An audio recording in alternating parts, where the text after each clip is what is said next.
Hello வணக்கமுங்க. எல்லாத்துக்கும் தீபாவளி நல்வாழ்த்துக்கள்.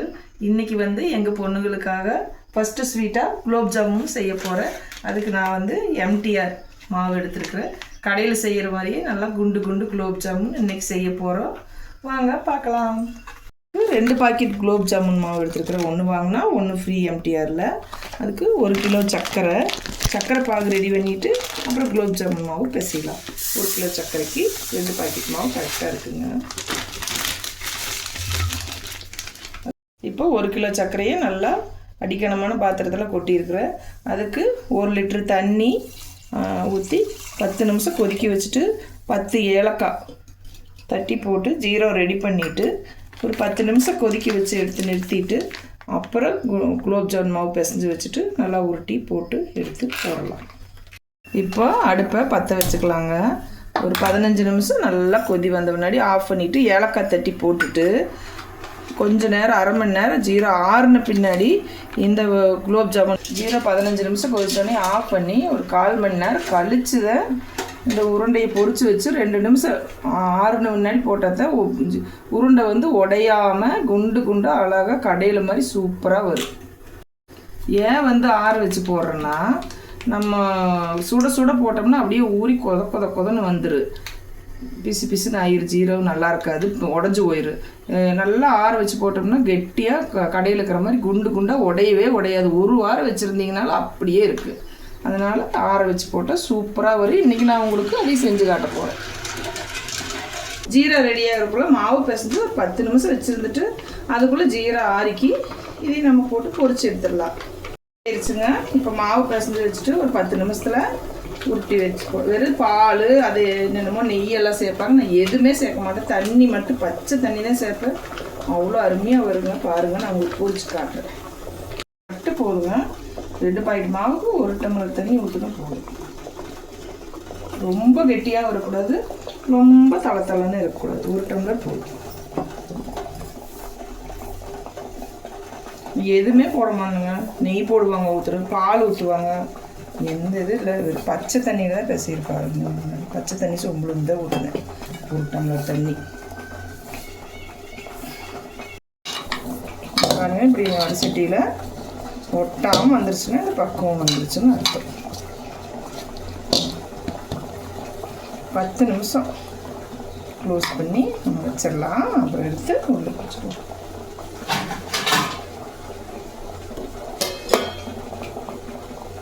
இந்த 10 ஏலக்காய் போட்டிருக்கிறதுங்க. 1 ஸ்பூன் சர்க்கரை போட்டிருக்கிறேன். அதை நம்ம அரைச்சி நம்ம ஜீராவில் கொட்டிட்டு நல்லா வாசனையாக இருக்குது.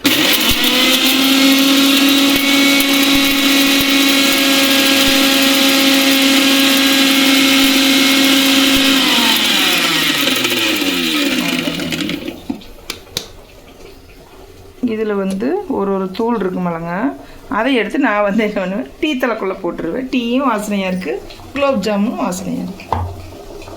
தோல் போட்டால் எங்கள் பசங்களுக்கு பிடிக்காதுங்க. அதனால் நான் இந்த தோல் மட்டும் எடுத்து வேஸ்ட் பண்ண மாட்டேங்க. டீ தலைக்குள்ளே போட்டு டீ போடும்போது நல்லா வாசனையாக இருக்குது. குலோப் ஜாமுனும் வாசனையாக இருக்குதுங்க. அவ்வளோதான். இதை கொட்டிடலாம்.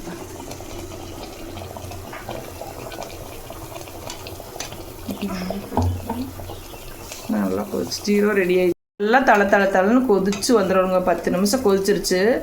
இது ஆஃப் பண்ணிடுவேன். இப்படி ரொம்ப நல்லா வைக்கக்கூடாதுங்க. அது பிடிக்காது என் பேர் தங்கத்துக்குட்டிக்கு. இந்த அளவு இருந்தாலே போதும். ஆஃப் பண்ணி 10 நிமிஷம் ஆற வச்சிட்டோம்னா நல்லா ஜீரோ பக்குவமாக வந்துடும்.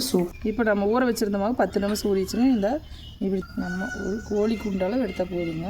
இப்படி கொஞ்சம் அழுத்தம் கொடுத்துங்க. இப்போ லேசாக தடவக்கூடாது. இப்படி கொஞ்சம் அழுத்தி உருண்டை பிடிச்சிங்கன்னா சூப்பராக வந்துடுங்க.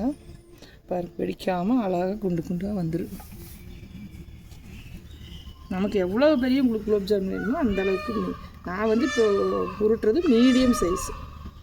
எங்கள் தோட்டத்தில் பாருங்கள், இயற்கையை ரசிச்சுட்டு அப்படியே சவுண்டு கேட்குதுங்களா உங்களுக்கு? அதையெல்லாம் இயற்கையாக ரசிச்சுட்டு இங்கே பாருங்க, பூனைக்குட்டி, எங்கள் வீட்டு பூனைக்குட்டி அது பார்க்குது நான் செய்கிற சமையல். அப்படியே ஒரே சைஸில் நம்ம இஷ்டம் தானுங்க. நம்ம குழந்தைகளுக்கு எது பிடிக்குதோ இது மாதிரி போட்டு அந்த மாவு பிசைஞ்சு உருட்டி வச்சாச்சுங்க. இப்போ அடுப்பை பற்ற வச்சு போடலாம். நான் 70 உருண்டையாக பண்ணிட்டுங்க. கொஞ்சம் பெருசாக போட்டேன். இந்த சைஸில் போட்டிருந்தா உங்களுக்கு 90 100 கூட வரும். நான் இந்த சைஸ் கொஞ்சம் பெருசாக போட்டுருக்கிறதுனால 70 உருண்டை தான் வந்திருக்குது. இப்போ நம்ம இதுக்கு வந்து நம்ம எப்போவுமே கடலை எண்ணெயோ தேங்காய் எண்ணெயோ எதுலேயுமே பொரிக்கக்கூடாது, சன்ஃப்ளவர் ஆயில் தான் பொரிக்கணும். அதுதான் நம்மளுக்கு நல்லா இருக்குது, பிசுன்னு இல்லாமல் இருக்குங்க. அடுப்பு பற்ற வச்சு எண்ணெயை கட் பண்ணி ஊற்றிக்கலாம். சன்ஃப்ளவர் ஆயில், கோல்டு வின்னர் எது வேணாலும் போட்டுக்கலாம், ஆனால் ஆயில் தான் பொரிக்கணும். ரொம்ப ஆயில் வேணாங்க, இது 1/2 லிட்டர் ஆயில், இதில் 1/4 லிட்டர் ஊற்றின போது 1/4 லிட்டர் நான் மிச்சம் வச்சுட்டேன். வந்து ஃபுல்லாக வச்சு நம்ம சுடவே கூடாது, சிம்மில் ஏதோ வச்சுது கடைசி வரைக்கும் இது சிம்மில் தாங்க இருக்கணும். எண்ணெய் காஞ்சிருச்சுங்க, ரொம்ப நேரம் ரொம்ப அனல் வர அளவுக்கு காய வைக்கணும். ஒரு அளவு காஞ்சப்போ இந்த உருட்டி லைட்டாக போடும்போது இப்படி ஒரு தேய்ச்சி போட்டிங்கன்னா சூப்பராக வந்துடும், உடையாமல் வரும். லைட்டாக இப்படி ஒரு தேய்ச்சி போட்டுருங்க. 10 உருண்டையாக போட்டு எடுத்துக்கலாம். நம்ம எண்ணெய் மட்டும் எக்காரணத்தை கொண்டு நீங்கள் ஃபுல்லாக வச்சிங்கன்னா ஒரே இதில் 1 நிமிஷத்தில் கறி போயிடும். நான் வந்து இன்றைக்கி கொஞ்சம் பெருசாகவே போட்டுடுங்க, குழந்தைகளுக்கு கொடுக்குற மாதிரி இருந்தால் நீங்கள் குட்டி குட்டியாக கூட போட்டுக்கலாம். 100 உருண்டை கன்ஃபார்மாக வரும். தீ மட்டும் ஃபுல்லாக வச்சிங்கன்னா கறி போயிடும். 12 போட்டிருக்கேன்.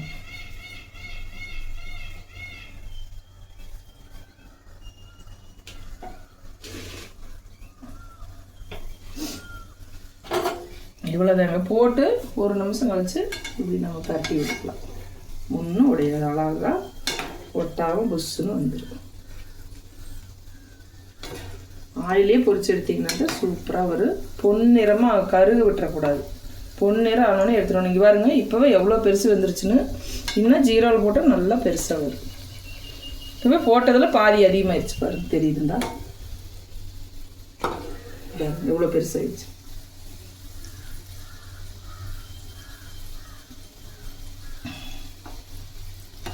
பொன்னிறம் ஆனோடனே எடுத்துக்கலாம். நல்லா பொன்னிறமாக ஆகணுங்க, சத்தமாக பேச தான். இப்படி பொன்னிறமாக ஆனால் போதுங்க, இன்னும் கொஞ்சம் வேகும். சரி, தீய அதிகமாகவே வைக்கக்கூடாதுங்க, எவ்வளோ குறைச்சி வைக்கிறோமோ அவ்வளோ நல்லது. கருகு விடாமல் எடுத்து போட்டத கடையில் இருக்கிற மாதிரி குண்டு குலோப் ஜாமுன் இப்போ 1 உருண்டையாக வந்திருக்கு. இப்போ இந்த ஜீரா வந்துங்க நல்லா கொதிச்சு பின்னாடி கொண்டு ஃபேனில் காற்றுல வச்சிட்டிங்கன்னா ஒரு வெதுன்னு இருக்கும்போது பொரிச்சு ஒரு 2 நிமிஷம் வச்சுருக்கிறதையே இதுக்குள்ளே நம்ம கொட்டிடலாம். இது வந்து அவ்வளோதான் ரெடி ஆயிடுச்சு. இதை எடுக்க போகிறோம். இங்கே பாருங்க, குட்டி குண்டு இருந்துச்சாலும் எவ்வளோ பெருசாக வந்திருக்குங்க. குண்டு குலோப் ஜாமுன். இதே ஒரு 2 நிமிஷம் வச்சுருந்துட்டு போட்டிங்கன்னா தான் 1 வாரம் உடையாமல் அப்படியே இருக்குது. 10 போட்டு எடுத்துக்கோங்க. சிம்மில் மட்டும் இருக்கணும், ஃபுல்லாக மட்டும் தீ வைக்கக்கூடாது. அவ்வளோதான். இது வந்து லாஸ்ட்டு இது எடுக்க போகிறோம். இது வந்து ஜீரோவில் நம்ம ஆற வச்சு போட்டதுனால இங்கே பாருங்க, எப்படி நீங்கள் கலக்கலிங்கனாலும் இது உடையவே உடையாது, நல்லா ஊறி. இங்கே பாருங்க, குண்டாக எப்படி வந்துருச்சுன்னு பாருங்க. இந்த கலரில் இருக்கணும், கருக விடக்கூடாது. பாருங்க, குண்டாக ஊறிடுச்சு. ரெடி ஆயிடுச்சுங்க. ஊருக்கு குட்டி பையனுக்கு பார்சல் பண்ணிகிட்ருக்கேன். பாருங்க, உடையாமல் வருது பாருங்க. நல்லா ஒன்றா ஊறிச்சுன்னா நல்லா பெருசாக வரும். ஜீரோவோடு சாப்பிட்றதுக்கு சூப்பராக இருக்கும், ஒன்றும் கூட உடையாது. 1 வாரம் வச்சுருந்தீங்கனாலும் கரண்டி எண்ணெய் போட்டு போட்டிங்கனாலும் இங்கே பாருங்க உடையாமல் வரும் வாட்டுக்கு. ஸ்வீட் ரெடி ஆயிடுச்சுங்க. இதை ஃபாலோ பண்ணி நீங்களும் செஞ்சு பார்த்துட்டு கமெண்ட்ஸ் பண்ணுங்கள். இந்த தீபாவளியை சிறப்பாக கொண்டாடுங்க. அட்வான்ஸ் ஹாப்பி தீபாவளி நல்வாழ்த்துக்கள்.